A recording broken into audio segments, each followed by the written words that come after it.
I've had a couple people request me to do videos regarding families and how they handle things after someone passes away.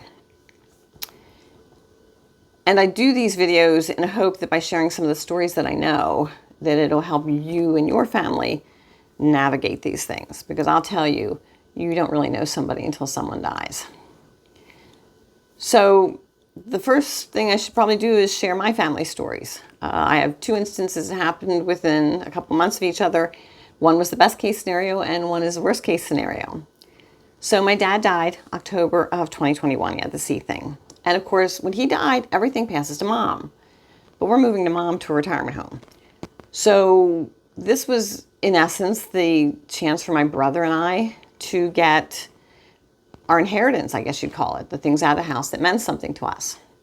So first of all, we started with a conversation. And we determined right off the bat, we didn't want this to be a tit for tat thing. We didn't care who got the most things. We didn't care whose things were the most valuable. It was, you get what you want, I'll get what I want, and if there's something we both want, well, then we'll negotiate that. So we went through and picked out the things, and honestly, it ended up there were two things. There was a photo album from when we were kids that I wanted, and he wanted it too, and I said, well, why don't we just take and you go through and pull out the pictures that you want? But he didn't want to break the album up like that, so he told me to keep the album. The other thing is my dad had a rifle shell casing that he always carried in his pocket. He used it as a whistle, and he'd had it for as long as I can remember. And we both wanted that. Well, then my brother got that. So it was really easy.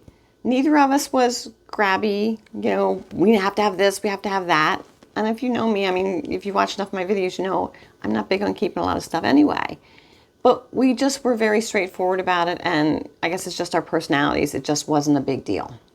So that's best case scenario, is that you and your sibling or siblings can negotiate who's getting what, and everybody's fine with it.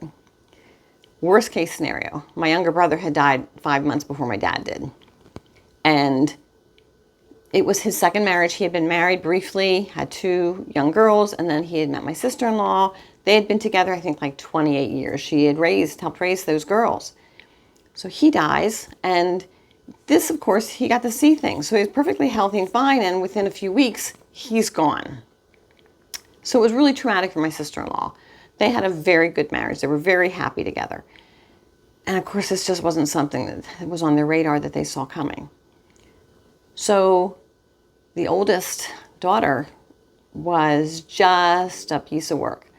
She's right away, well, when's the will going to be read? And my sister-in-law was like, well, there is no reading of the will. Your dad died, but I'm still here. Everything's mine.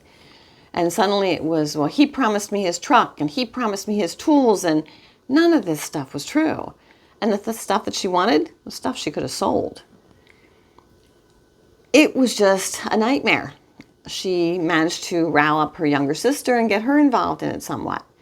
Luckily, my sister-in-law stood her ground, and that's what I want to tell you, is if you're in this situation, because my poor sister-in-law, her whole world is just upended. Her husband is now gone, and all of a sudden she's got these fighting kids with her.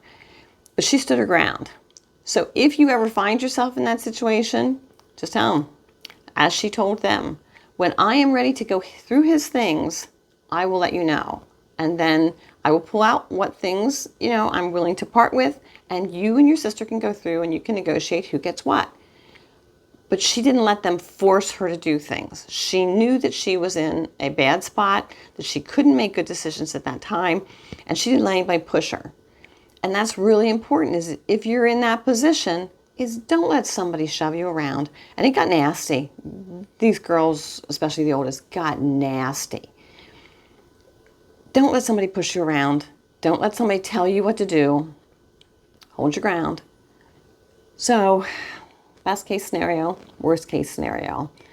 I have a lot of other instances to share with you and ways in which I hope I can encourage you to be able to navigate this when it happens and to hopefully keep the peace in your family. If you found this video to be helpful, please leave me a comment. And don't forget to hit the like and subscribe button so you'll see more of my videos in the future.